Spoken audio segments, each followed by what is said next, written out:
number of gulls has been reported passing directly over the airfield. The gulls are crossing for Crammon Sands. They're crossing for here, or Crammon Sands, across the airfield. They're usually heading for leaving seat the Culp, the refuge tip or whatever it is.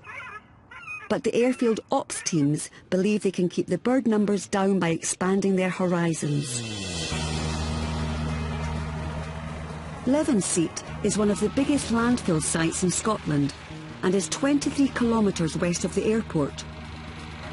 Site manager Kenny Lang believes it's probably the source of attracting more birds to the area. The gulls will come here simply because it's like a big hotel for them. There's plenty of food here. Even in the waste that you throw away, without food waste, they'll still find food for themselves in amongst the waste. So we have to keep the birds away from here. They're not coming here to feed. Then we're on with a good thing. The airport authorities have control over bird management in any nearby localities if they believe it presents a danger to aircraft. So, Ops Manager Scott is paying the site regular visits. I try to come out as often as I can to see Ken and his team. Once every kind of couple of months, or if maybe less than that. Kenny's been to the airport to see me for his training as well, along with some other members of the team too. Obviously, as much as possible, we're here for a bit of support. It's a new process to Kenny and the guys here. It's something that we've been doing at the airport for a long, long time. Scott and Kenny have been working together for a solution to the increase in gull activity for several months.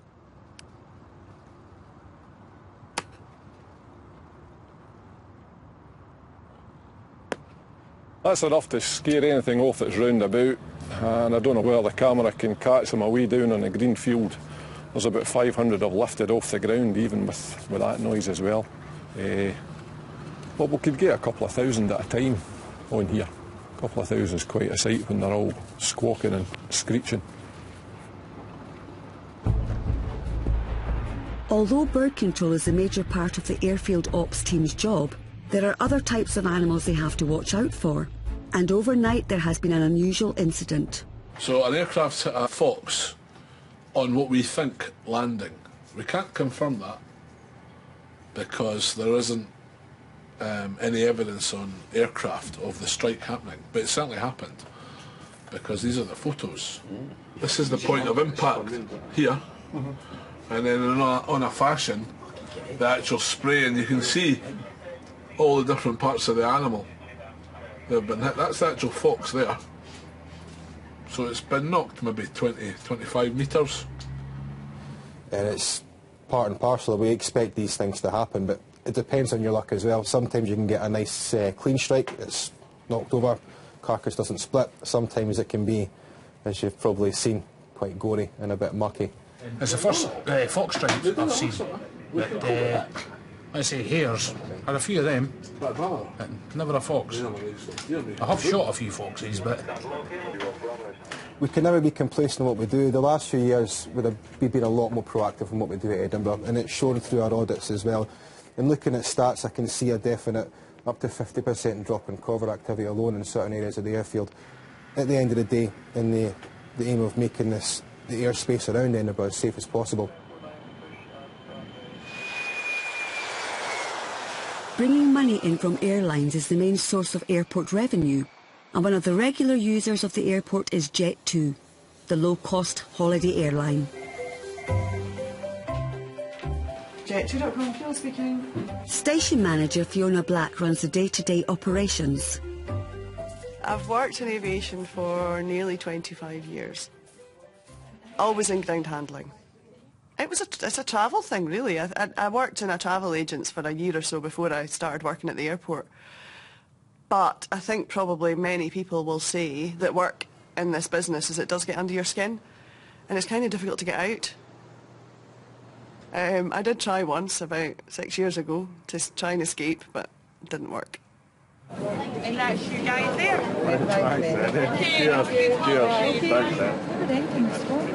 Next, please. Jet2 stand out from other airlines by using a different business model. They employ their own terminal handling staff and own their fleet of aircraft outright.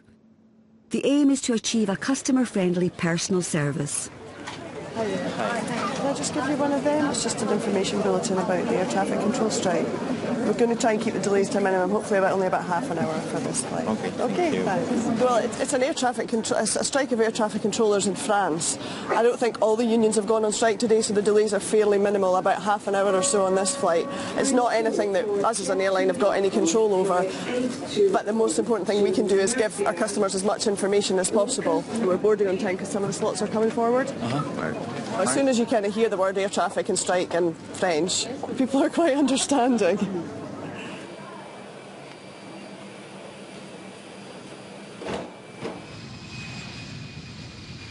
As part of their Edinburgh business model, all Jet 2 aircraft are scheduled to return to base in the late afternoon to begin their other money-making duties.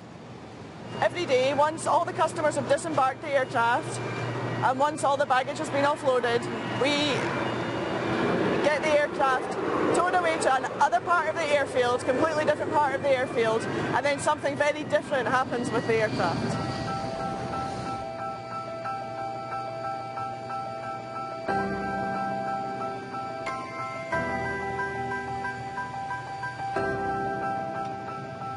Our aircraft do passenger flights to a lot of holiday destinations, and the aircraft, once they've completed those flights, usually sort of mid to late afternoon, we then use the aircraft to carry Royal Mail down to mail centres down in England, in East Midlands and in Stansted.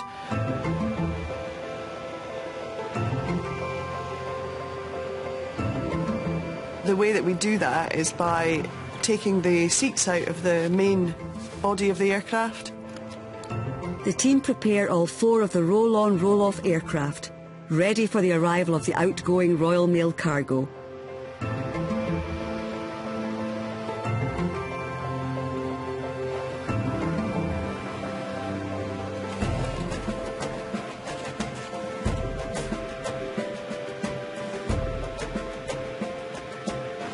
We first started this process many years ago, probably about 45 minutes. We've got obviously staffed up, obviously slick movement and that, so probably about 20 minutes now it takes.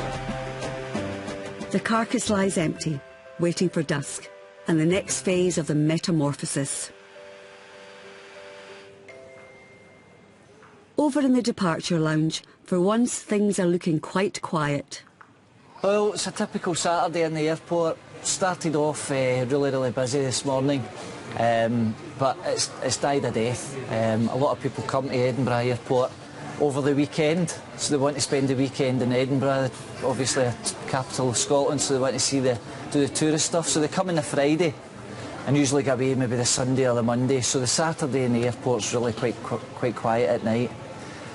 But we've got a flight going to Tokyo at 11:10, and hopefully they should be coming through shortly, so a lot of foreign guests to hopefully buy some of our whisky. Japanese big customers here for whisky? Very much so, aye, they love it. They come in and they'll sort of look at the bottle and say how much and how old in that order. As the airport takes a cut of every shop's profits, the retail team have been keen to spread the news of their imminent special guests. Gail has kept us informed sort of right from the beginning, really, that this was happening, and given us an opportunity to prepare for this.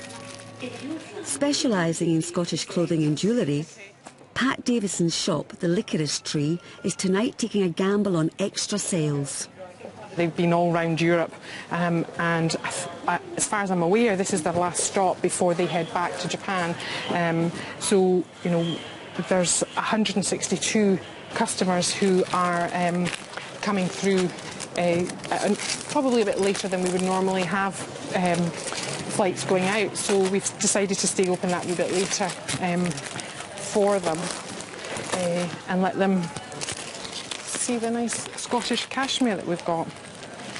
We're hoping that the presentation as well as the quality of the product will be appealing.